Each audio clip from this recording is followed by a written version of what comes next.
I'm Charles Edward Stringfellow. Otherwise, I'm known as Ted. I now live, I was born in Chorley on the 2nd of May, 1934. I've lived in Chorley district all my life and now reside in Heath Charnock. I'm 78 years of age. You served your country as a National Serviceman, is that right? Yes, it is indeed. What sort of period was that, in 1950s? It was from August 1952 to August 1954. Was it normal for National Servicemen to do 2 years? I thought it was 3. No, in fact, National Service was in force from 1949 to 1960, and the periods varied apparently from 12 months to 18 months into 2 years. Now, I was in the 2-year period. And in those 2 years, what unit did you serve in, and where did you get to? I did my basic training at Infall Barracks in York with the West Yorkshire Regiment. I then went to Wilton Park to the School of Education, and fortunately for me, I passed out as a sergeant in the Royal Army Educational Corps. Where did you get to? Before we really passed out from Wilton Park, we spent some time at Grays in Essex on an aircraft, heavy artillery course. I went to Woolwich on a radar course, at which I was hopeless, and I don't mind admitting that. At the end of the period, after passing out as a sergeant, my first posting was to the 46th Mixed Heavy Attack Regiment at Lingfield in Surrey, which was close to the old racecourse and near to East Grinstead. I served maybe 8 months there. It was an absolute terrific place. Can we move on to where you actually served? Was it in the UK or abroad? I was fortunate enough to get a posting, first of all, to the Canal Zone, which was the MEL for Middle East Land Forces. The Canal Zone being the Suez Canal Zone, but that would be before the Suez Crisis, wouldn't it? It was, yeah. This was in, from late 1953 to 1954. I did move on from the Canal Zone, actually, and spent some time in Aqaba. Aqaba's in Jordan? It is, yes. So did you see some of the religious sites? I remember when I was in Jerusalem, I went to Matins in the cathedral, and the bishop or whoever was preaching gave what I would have thought was the normal Sunday invitation. Anyone who wishes, come down and have tea and cakes in the garden and have a chat between yourselves, because you're being drawn from lots of other nationalities, and to talk would be interesting. Well, I was stood on my own. I was in civvies, and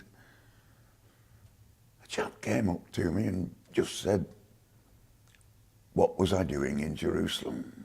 And I said, I was a National Serviceman. Oh, right, where do you come from? I said, a place in Chorley, in Lancashire. Oh, he said, I know that place. Fancy a chap in Jerusalem telling me that he knew Chorley. And it turned out that he knew the son, or he knew a chap called Roger Fowler, whose father worked in William Deacon's bank.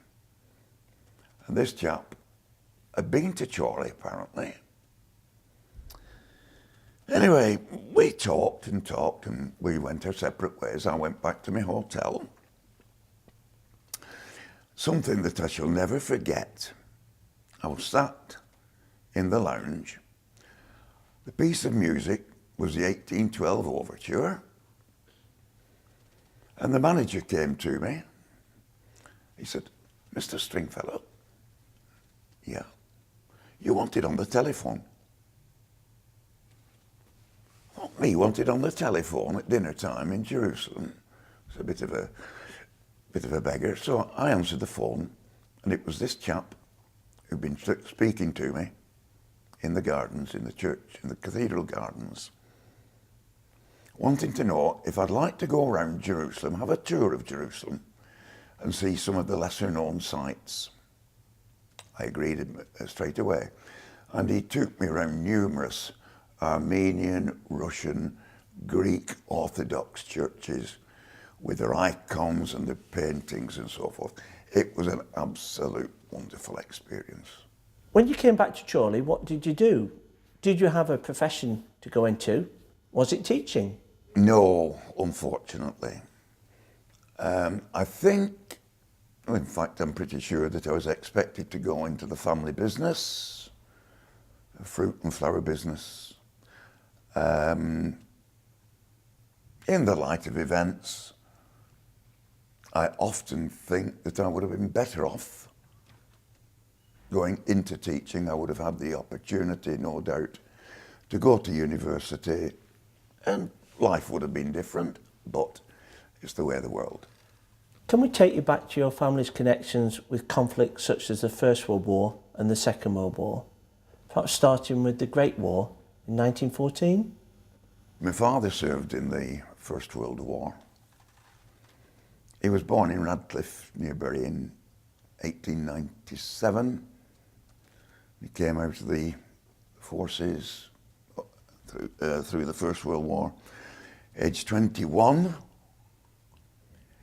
he served with the Cameronian Highlanders.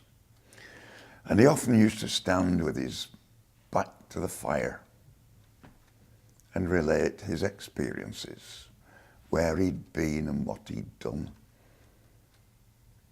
He was stationed in Wick, far north of Scotland for a while, and then at Nig on the Cromarty Firth. His service abroad when he went to the Western Front, was it Passchendaele? Yes. He won the military medal. He was promoted to sergeant. And from what I can gather, he was known for some reason or other as the Piccaninny sergeant. Why the Piccaninny, I don't know. Was that not relating to his size? It could well have been, because he wasn't all that tall.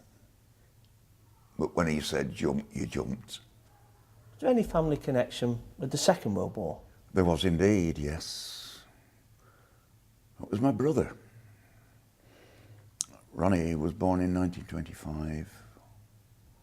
Sadly, his mother died 2 years later. He went to Hollins Head Street School in Chorley. When he left school, he worked at the Maypole provisions shop in Cleveland Street. He left home when he was 17 and went to London. He lived in London for a while, and then he joined the army. He was in the Highland Light Infantry. And I know for a fact that he took an airborne course, parachute course at Ringway. But he must have failed that. I know he was stationed at Kirkwall for a while in the Orkney Islands. I know very little about what transpired. I know he had several leaves where he came home to Chorley. And my sister and myself spent many an hour waiting for the train to arrive. However, fate would have it